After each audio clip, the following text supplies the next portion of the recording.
Rasulullah Shallallahu Alaihi Wasallam dalam sejumlah hadisnya, pernah menyebutkan waktu terbukanya pintu-pintu langit, yang juga menjadi waktu mustajab. Pada momen tersebut, dimanfaatkan oleh Rasulullah Shallallahu Alaihi Wasallam dengan melakukan amal soleh. Salah satunya yang disebutkan dalam sabda Rasulullah Shallallahu Alaihi Wasallam yang artinya, bahwasannya Rasulullah Shallallahu Alaihi Wasallam terbiasa sholat 4 rakaat setelah tergelincirnya matahari sebelum zuhur, dan beliau bersabda, sesungguhnya waktu itu merupakan waktu terbukanya pintu-pintu langit, karena itu, aku senang jika amal baikku naik pada saat itu. Ini juga dapat menjadi motivasi setiap muslim untuk mengamalkan sholat rawatib zuhur, sebab, sholat yang dimaksud tersebut, merujuk pada sholat rawatib, bukan sholat duha. Dalam sabda lainnya menyebutkan, sesungguhnya, pintu-pintu langit dibuka setelah tergelincirnya matahari, karena itu, janganlah kamu biarkan tertutup hingga kamu sholat zuhur. Maksud dari sabda tersebut adalah, agar kita dianjurkan untuk tidak membiarkan pintu langit itu tertutup, yakni dengan melanjutkan sholat rawatib dengan sholat zuhur setelahnya.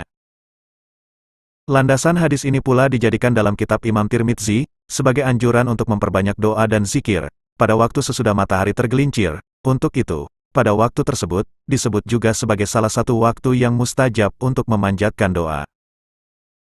Keterangan ini juga sejalan dengan Imam Ahmad, yang meriwayatkan dari Jabir bin Abdillah radhiyallahu an, bahwa pintu langit akan terbuka, saat iqamah dikumandangkan. Berikut hadis yang meriwayatkan yang artinya, apabila sholat telah diseru untuk didirikan, dibukalah pintu-pintu langit, dan dikabulkanlah doa. Hadis riwayat Ahmad.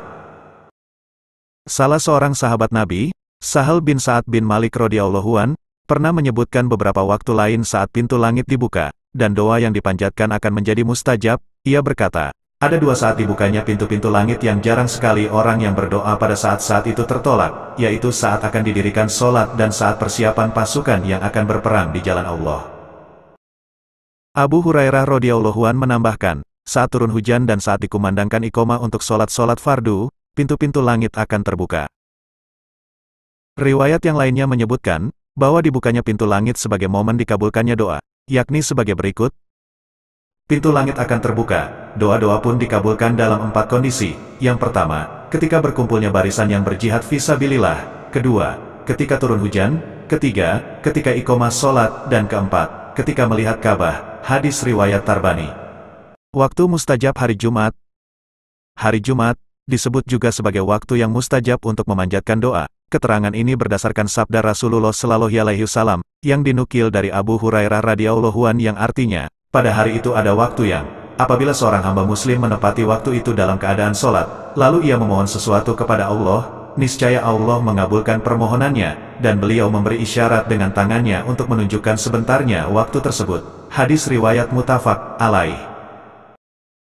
Waktunya terletak pada waktu imam naik mimbar untuk khutbah Jumat, hingga selesainya sholat Jumat.